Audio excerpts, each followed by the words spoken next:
Today is March 8th, 2023, and for most people it's just a Wednesday. But for me, it's an anniversary day of sorts. And there are some anniversaries that we count on the calendar that come around on the same day every year. And there are other ones, like the blooming of our gorgeous saucer magnolia tree out in front of our church on Wisconsin Avenue, that we don't know when they're coming, but they come. And then it is, in this case, a joyful anniversary. March 8th is also an anniversary that I feel in my spirit, and sometimes our bodies feel the coming of an anniversary even before our calendar reminders or our brains catch up. But today's an anniversary because, well, let me tell you a story. 3 years ago, on this day, March 8th, it was a Sunday morning, and I was walking to church. I, at the time, lived just a few blocks away over on Q Street. And as I walked in the early morning, police cars raced by me with their sirens on, and I could tell that they were going somewhere just a couple blocks away here in Georgetown, and I didn't know what was happening. And by the time I got to church, but before worship, I learned the news that DC police and health services were closing down a neighboring congregation, that they had roped it off with police tape because their priest was DC's case patient 1 for COVID and in the hospital.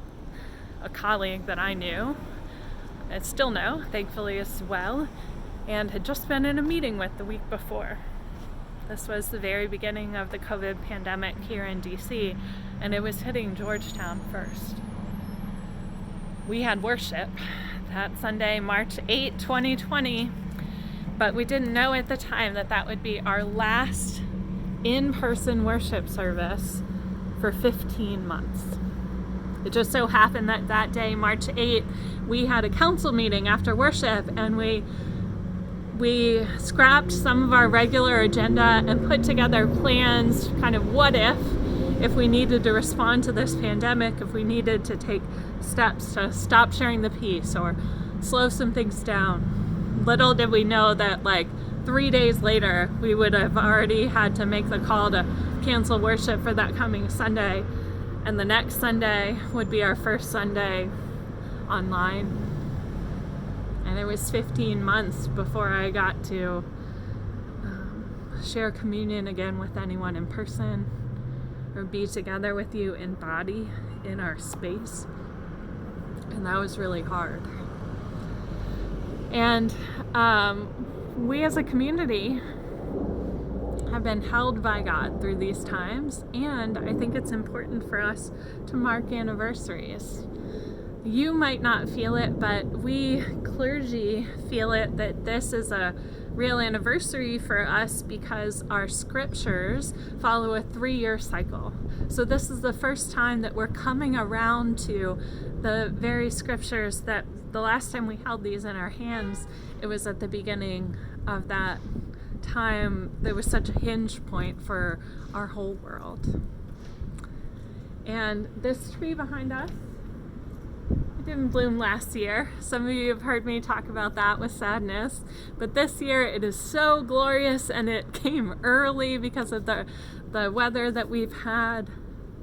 It's a reminder that, like our experience of the COVID pandemic, that even when things look dormant or die, that they live again. This is the promise of resurrection, and Easter, of course, as well. So I wanted to give you a view of the tree, and I know my lighting's not great here, but I wonder what these things speak to you, and I wonder how you hold in your body the different anniversaries of loss, of joy, the things that you look for in the changing of the seasons, and the ways in which anniversaries, loss, and joy can change us. And we shouldn't let these just go by without marking them. In fact, I think it's faithful that we mark anniversaries and that we stop. And I wonder if, as a culture, we have fast-forwarded too quickly back to normalcy without reflecting on how we have been shaped and changed by what we've lived through in these pandemic years. And yet we are here, alive, joyful. And yes, at times struggling, but I must admit, with this tree blooming and the first tulip even blooming in our yard, as well as the bright daffodils that are just like blanketing our whole property, it's hard not to feel a little bit of resurrection life breaking through even into the middle of this Lenten season. I wanted to share with you from a book which partly inspired our theme for this season. The book's called Every Moment Holy, and it has prayers for different times and occasions. This one is called A Liturgy for the Anniversary of a Loss, and while we may be all holding differently the anniversaries of the pandemic and different things, I think there's some parts in this, whatever you're feeling, that invite our reflection on how we're shaped and how we might be drawn closer to God through even these experiences of loss and change. Liturgy for the Anniversary of a Loss. I have felt its approach in the back of my mind, O Lord, like a burden tilting toward me across the calendar.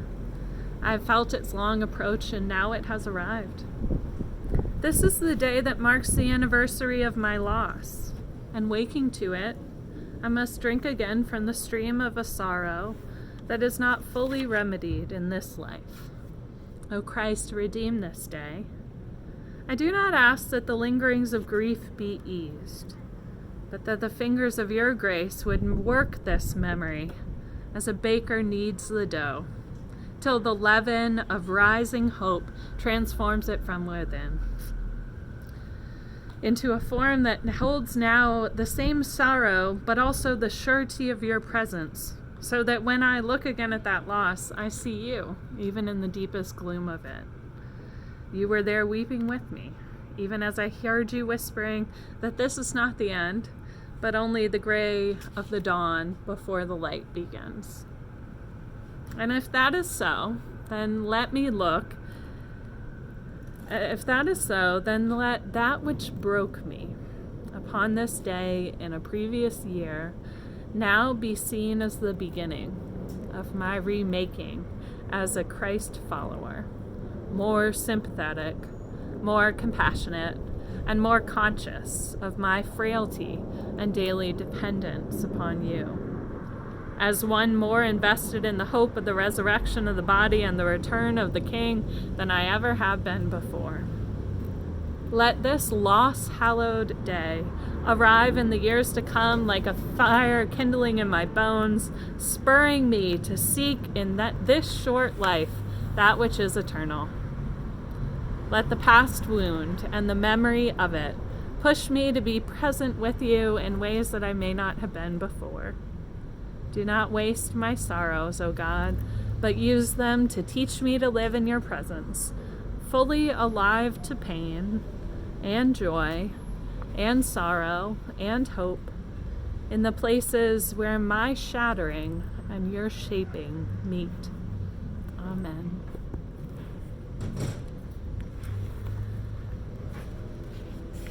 I particularly like this line. Remake me into a Christ follower, more sympathetic, more conscious, more compassionate, and more conscious of my frailty and daily dependence on you. May it be so with us in the everyday, whether they are days of trees blooming or of remembering loss. Thanks be to God, who holds us no matter what the day brings.